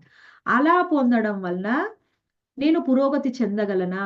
నా పాపాలన్నీ పోతాయా? నేను అన్ని అనర్థాల నుంచి విముక్తి పొందగలనా అంటే ఖచ్చితము అని చెప్తున్నారనమాట. మన స్థాయి ఎక్కడ ఉంది, మనం ఎటువంటి వాళ్ళము, ఎటువంటి భక్తులము అనే దాంతో మనకి సంబంధం లేదు. మనం ఏ స్థాయిలో ఉన్నా, ఎక్కడ ఉన్నా, మనం ఎంత పాపులమైనా సరే ఒకసారి మనం కృష్ణ భగవానికి శరణాగతి పొందితే అది ఎలా పొందాలి? ఇక్కడ ఉన్నట్టు ఇలా చెప్పినట్టు పొందాలి. అంతేగాని మనకిష్టమైనట్టు కాదు. కేవలం శ్రీకృష్ణ భగవానికి మాత్రమే శరణాగతి పొందితే భక్తిలో పురోగతి అనేది సాధ్యం. అది 100%. అందుకని ఏం చెప్తున్నారు ఇక్కడ మనకి? సర్వ మోక్షయిష్యామి మాశుచ అహం త్వాం సర్వ పాపేభ్యో. నీ అన్ని పాపాలని కూడా నేను తీసేస్తాను, నేను మోక్షాన్ని కూడా ఇస్తాను. ఇందులో నీకు ఏ విధమైన సందేహం లేదు అని చెప్తున్నారు. మళ్ళీ ముందు శ్లోకంలో చెప్పారు కదా, ప్రతిజానే ప్రియోసిమే, నేను నీకు వాగ్దానం చేస్తున్నాను అర్జున. మళ్ళీ ఇంకేమన్నాడు? మామే వైశ్యసి సత్యంతే. అంటే ఇది సత్యము, అబద్ధం అనుకోకు, నువ్వు ఏ విధమైన డౌట్ పడకు, నేను ప్రామిస్ చేస్తున్నాను నీకు, నువ్వు ఈ విధంగా నన్ను ఆరాధిస్తే ఖచ్చితంగా నువ్వు నన్నే పొందుతావు అని చెప్తున్నారు. ఇందులో ఏ సందేహము లేదు. ఓకే. అయితే శరణాగతి గనక మనం ఖచ్చితంగా గట్టిగా చేస్తే మనం ఈ అన్ని రకాల ధర్మాలు విడిచిపెట్టవచ్చు. ఓకే మాతాజీ. మాతాజీ ఇప్పుడు శరణాగతి వ్రతాలు ఉన్నారు కదా, అవి ఏంటి మాతాజీ? అంటే మనము శరణాగతి అంటే మాతాజీ అనన్య, కేవలం ఆయన్ని మాత్రం శరణాగతి పొందలే. ఏకం మామేకం అన్నాడు. అంటే ఏకోపాసన. ఆయనకి మాత్రమే శరణాగతి. ఏకోపాసన. ఏకోపాసన అంతే. ఓకే. అయితే మామూలుగా శరణాగతి ఇట్లా 6 రకాలు ఉంటాయని అన్నారు మాతాజీ. అంటే ఎలా అవి ఏంటనుకోవాలి మాతాజీ? శరణాగతి 6 రకాలని చెప్పలేదు నేను. శరణాగతి కాదు అది. అదేమిటి? ఓకే. ఇక్కడ చెప్పారు కదా, ఆత్మ నిక్షేప కార్పణ్య షడ్విధ శరణాగతి. మన మనసుతో, బుద్ధితో, మన ఇంద్రియాలతో, మన ఇంద్రియాలతో ఏ పని చేస్తున్నామో, మన మనసుతోని ఏం ఆలోచిస్తున్నామో, మళ్ళీ ఇంకేమిటి, మన బుద్ధి, మన మనస్సు, మన ఇంద్రియాలు అన్నిటినీ కూడా ఆయనకే సమర్పించడమే శరణాగతి మాతాజీ. మనము ఒక్కొక్కసారి మనసా వాచ కర్మణ. మనసా వాచ కర్మణ అంటే ఇప్పుడు కొన్నిసార్లు మనం చెప్తూ ఉంటాం ఏమిటి అంటే, మీకు మామూలుగా చెప్పాలి అంటే సాధకులు, ఇప్పుడు మీరైనా మేమైనా సాధకులమే. నేను మీకు చెప్పేది ఒకటి ఉంది, కానీ నేను ఆచరించేది వేరుగా ఉంది. కానీ నా మనసులో ఎవరికీ తెలియని ఇంకొకటి ఉందన్నమాట. ఆచరణ మనసులో వేరు ఉంది, ఆచరణలో వేరు ఉంది, చెప్పేది వేరే ఒకటి ఉంది. అంటే నేను మీకు చెప్పేది వాక్. వేరుగా ఉందనుకోండి, అది సరైన శరణాగతి కాదు. ఏం చెప్తామో, ఏం ఆలోచిస్తామో అదే చెప్పాలి, అదే ఆచరించాలి. అది సరి అయిన శరణాగతి. ఓకే, త్రికరణ శుద్ధిగా. త్రికరణ శుద్ధిగా. Okay Hare Mataji. Krishna Mataji. Hare thank you Krishna Mataji. Mataji. Hare Krishna. Mataji త్రికరణ శుద్ధి రావాలంటే ఏం చేయాలి మాతాజీ? అన్ని వింటున్నాం, అర్థమవుతుంది, కానీ ఆ త్రికరణ శుద్ధి రావట్లేదు. అంటే మనసుని ఎంత కంట్రోల్ చేస్తామో ఏదో డివేషన్ అయిపోతుంది. ఆ త్రికరణ శుద్ధి రావాలంటే ఇంకా ఏమైనా చేయాలి? త్రికరణ మాతాజీ శుద్ధి వీటికి రావాలి వెళ్ళాలి. అంటే, త్రికరణ శుద్ధి అంటే మాతాజీ, మన అందరం కూడా సాధకులమే. సాధన మొదలు పెట్టినప్పుడు మనకి ఎన్నో ఇబ్బందులు ఉంటాయి. అశ్రద్ధగా జపం చేయడము, మనం చేస్తాము కేవలం ఇంద్రియాలతో చేస్తాము, మనసు పెట్టలేము. అయినా సరే మన సాధన చేస్తూనే ఉండాలి. ఇప్పుడు ఒకవేళ మనము జపం చేస్తూ ఉంటే మన మనసు ఎక్కడెక్కడో తిరుగుతుంది అనుకోండి, మళ్ళీ మళ్ళీ మనం ప్రయత్నం చేస్తూ ఉండాలి. ఎలా అంటే ఎక్కడికైనా మన మనసు వెళ్ళనియండి, మళ్ళీ మనం తీసుకొని మన జపం మీద పెట్టాలి, మళ్ళీ మళ్ళీ తీసుకొని రావాలి. ఇంకొకటి, అదొక్కటే కాకుండా మనము ఏ విధంగా మనస్సుని 100% 1 పాయింట్ ఫోకస్ గా ఉంచగలము అంటే, మనము ఇదే చెప్పాం కదా, మన మనస వాచ కర్మన మనం ఒకటే చేస్తే మాతాజీ, ఇప్పుడు మీరు ఎవరైనా చెప్పారు ఏమిటి, ఎవరైనా వచ్చి మనను బాధ పెడితే, మనని నిందించినా, లేకపోతే మనని క్రిటిసైజ్ చేసినా, లేదు ఒకవేళ మనని నువ్వు చేసేది తప్పు అని చెప్పినా మన కోపం వస్తుంది అనుకోండి, మనం పోయి ఎదుటి వాళ్ళకి అది చెయ్యకూడదు. ఒకవేళ నువ్వు ఎవరి పట్లైనా కొంచెమైనా చేసావనుకోండి, అప్పుడు మన మనసులో ఆ విధమైన ఫలితం అనేది, ఆ ఎజిటేషన్ అనేది ఉంటుందన్నమాట. అది మనని 1 పాయింట్ ఫోకస్ గా ఉండనివ్వదు. ఇంకొకటి ఉంది, మనం ఎక్కువగా చెప్తూ ఉంటాం, ఎవరు ఏ పని చేస్తారో ఆ పని యొక్క ఫలితం వాళ్ళకే దక్కాలి. వేరే వాళ్ళ ఫలితాన్ని మనం కొంతైనా మనం తీసుకున్నాం అనుకోండి, ఆ క్రెడిట్ ని, అప్పుడు కూడా మనకి మనస్సు అనేది శాంతి ఉండదు. మనము ఇవన్నీ ఆచరణ అనేది, ఇప్పుడు మనం అన్ని చెప్తూ ఉంటాం, కానీ అవి 100% ఆచరించడానికి ప్రయత్నం చేయాలి. ఎంతగా మనం ఆచరణ చేయడానికి ప్రయత్నం చేస్తామో అంతగా మన మనస్సు అనేది స్థిరత్వాన్ని పొందుతుంది. అంటే మాతాజీ మాతాజీ, హరే. ఎవరైనా పొగిడినా తిట్టినా గానీ మనం అంటే రెంటిని కూడా సమానంగా తీసుకోవాలి, కానీ దేన్ని పొగిడారు కదా అని పదే పదే వాళ్ళు నన్ను పొగిడారని మనం సంతోషపడకూడదు, దూషించారని దాన్నే గుర్తుపెట్టుకొని ఆ దూషణనే మనం పదే పదే గుర్తు చేసుకోకూడదు, అంతే కదా? గుర్తు చేసుకోకూడదు మాతాజీ. ఇప్పుడు మనము ఎవరైనా మనం పొగిడినప్పుడు, నాకు ఇది చేయడానికి నాకు శక్తినిచ్చింది ఎవరు, మా గురువు భగవానుడు. భగవానుడు. గురు మహారాజ్ ఇచ్చాడు, మా కృష్ణుడు ఇచ్చాడు, అందుకని నేను చెయ్యగలుగుతున్నాను అంటే మనము ఏ పొగడతను కూడా తీసుకోము. ఎవరైనా తిడితే మనము, ఇప్పుడు మనకి ఏదైనా ఎందుకు వస్తుంది, మనం చేసుకున్నదే మనకు ప్రతిఫలం వస్తుంది. మనం ఇంతకుముందు ఏదో చేశాం కాబట్టే ఇప్పుడు మనని ఎవరో తిడుతున్నారు. తిట్టే వాళ్ళు ఒక మాధ్యమమే, కానీ ఇప్పుడు ఆ క్షణంలో మనకి కోపం వచ్చినా తరువాతైనా మనం ఆలోచించాలి. ఇప్పుడు మనం ఎవరైనా తిట్టారనుకోండి, తర్వాత మనం ఆలోచిస్తాం, ఎందుకు ఇలా జరిగింది, నా తప్పే ఉంది, నన్ను ఎందుకు ఇలా అన్నారు. అప్పుడైనా మనం ఆలోచించామనుకోండి, దీనికి కారణం నేను ఇంతకు ముందు చేసిందే. అప్పుడు మాత్రమే ఎదుటి వాళ్ళని క్షమించగలం మాతాజీ, లేకపోతే ఆ క్షమ అనేది రాదు. మనము ఇప్పుడు మనం చెప్పుకుంటూ ఉన్నాం, ఈ శ్రవణం చేసినవి కూడా మొత్తం కూడా ఒక్కొక్కటి మనం ఆచరణలో పెడుతూ ఉన్నప్పుడు మాతాజీ, మన మనస్సులో నిలకడ అనేది వస్తుంది. ఇందులో మనము ఇప్పుడు ఫర్ ఎగ్జాంపుల్ చూసుకుంటే, మనం ఎవరితో కలుస్తున్నామో, ఎవరితో మాట్లాడుతున్నామో, అది కూడా ఇంపార్టెంట్. మనం ఎటువంటి తీసుకుంటాం మన లోపలికి, ఎవరు చెప్పేది మన చెవిలోకి పంపిస్తున్నాము, ఏది మనం ప్రసాదంగా తీసుకుంటున్నాం, మనం తినే భోజనం ఎలా ఉంది, అది కూడా ఇంపార్టెంట్.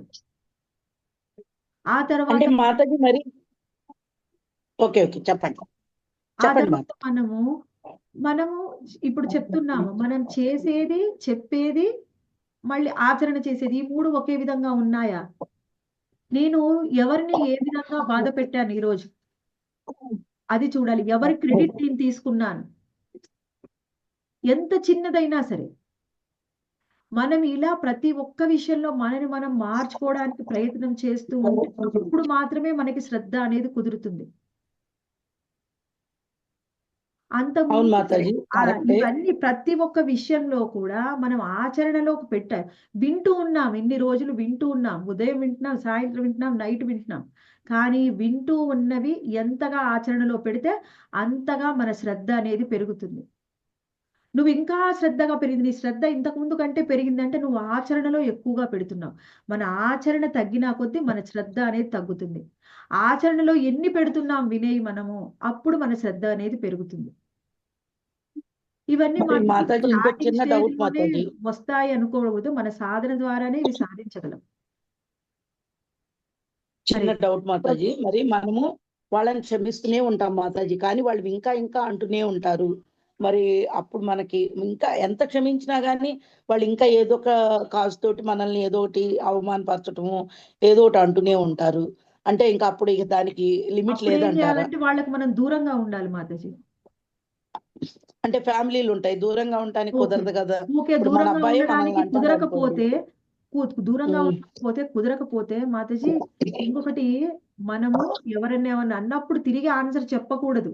వినయంతో ఉండాలి అంటే ఇప్పుడు వాళ్ళు ఏమన్నారో దానికి ఆన్సర్ చెప్పాలి. ఇప్పుడు చూడండి, నువ్వు ఈ పని చేసావు, ఇది నీది తప్పు అంటే ఆ తప్పు గురించి చెప్పాలి, కానీ ఆ మనిషి యొక్క క్యారెక్టర్ ని తప్పు పట్టకూడదు.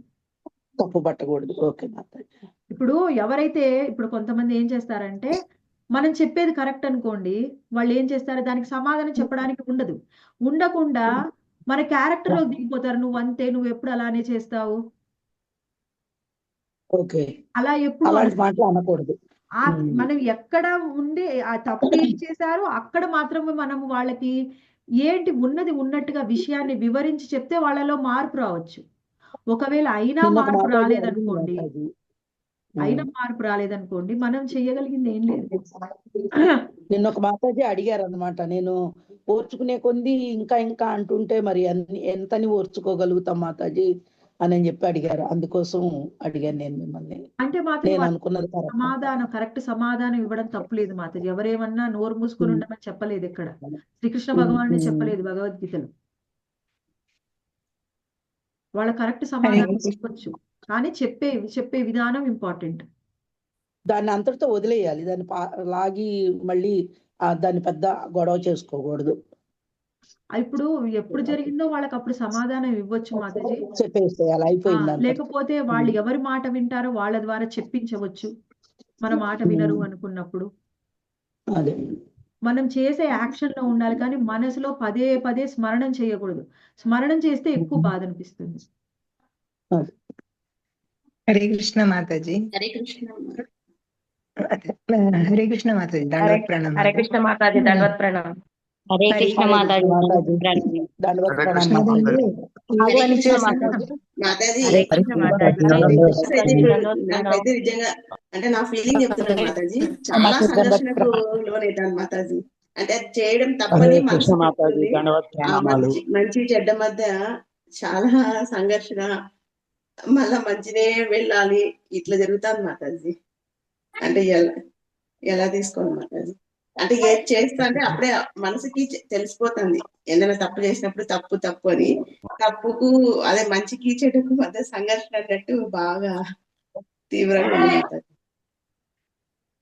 ఒకవేళ మనము చెయ్యలేకపోతున్నాము అంటే మాతాజీ, ఏ విషయంలో అయినా మనకు శ్రీకృష్ణ భగవానికే శరణాగతి పొందాలి మాతాజీ.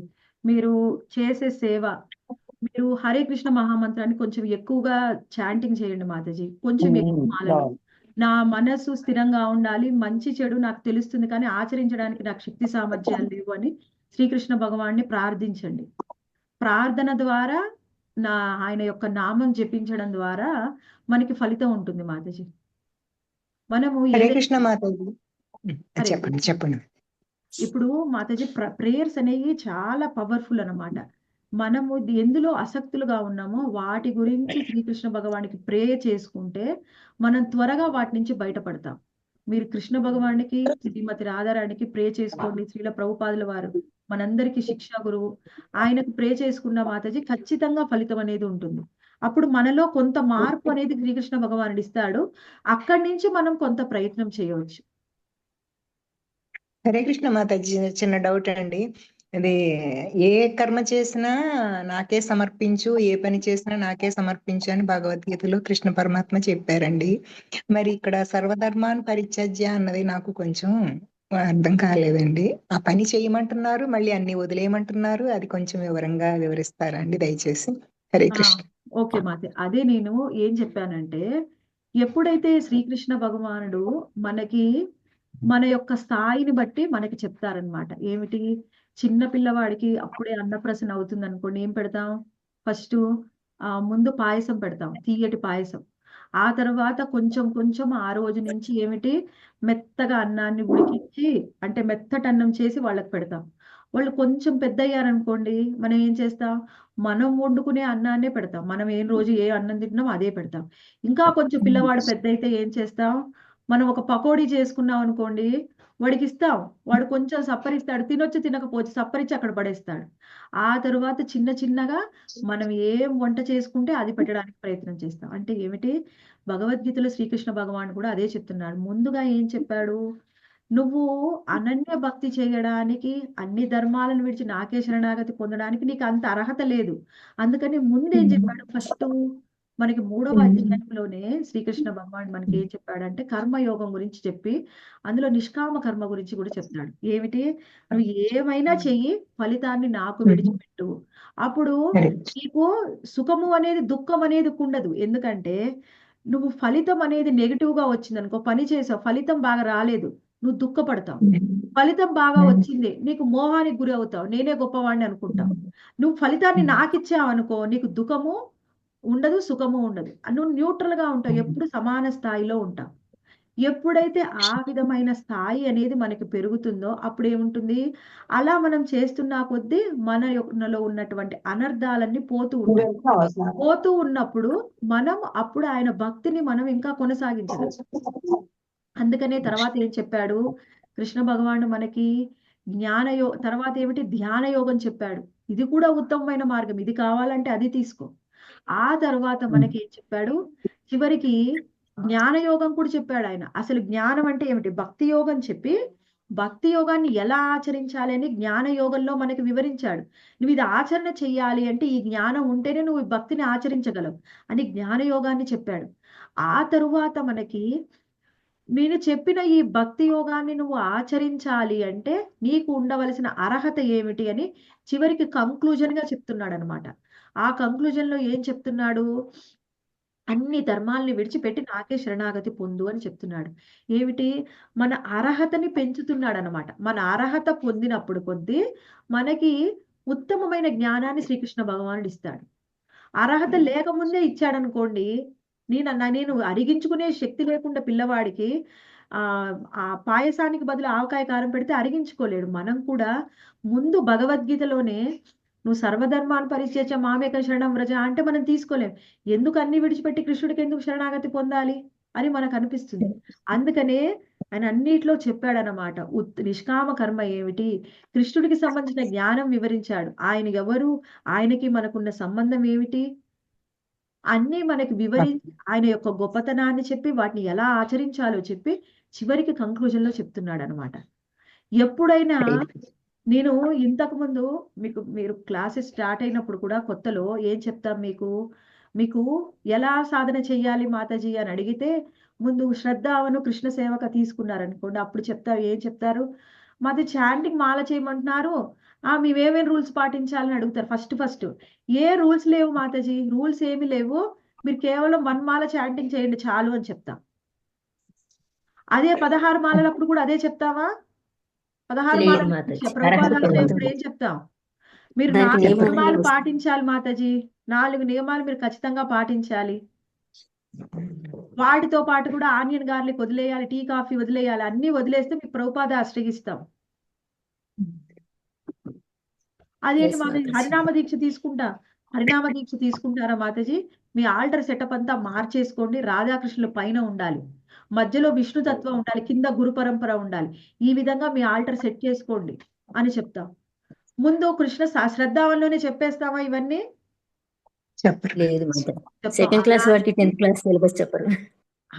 అలానే కృష్ణ భగవాన్ కూడా భగవద్గీత మొత్తం విన్న తర్వాత మనకు అర్హత వస్తుంది కాబట్టి, జ్ఞానం పొందాం కాబట్టి అప్పుడు చెప్తాడు, ఇది ఉత్తమ భక్తిలో నువ్వు ఆచరించాలి అంటే నువ్వు ఈ విధంగా ఉండాలి. ఇప్పుడు నువ్వు ఇది ఆచరిస్తే అప్పుడు నువ్వు ఉత్తమ భక్తిని నువ్వు ఆచరణలో పెట్టగలవు, అప్పుడు నువ్వు ఉత్తమ భక్తుడు అవుతావు అని చెప్తున్నారు. హరే కృష్ణ. చాలా ధన్యవాదాలు మాతాజీ. చాలా అర్థమయ్యేలా చెప్పారు వివరంగాను. ధన్యవాదాలు మాతాజీ. హరే కృష్ణ. ధన్యవాద హరే ప్రణామాలు. కృష్ణ. అలా చెప్పాం కదా, అన్ని పనులు మానేసి కృష్ణ భక్తి చేయమని కాదు, అన్ని పనులు చేస్తున్న మనసులో ఎప్పుడు కృష్ణుడు ఉండాలి. అది అక్కడ మన్మన అంటే నన్ను ఎప్పుడు చింతించు అంటే పనులన్నీ మానేసి చింతించమని చెప్పలేదు.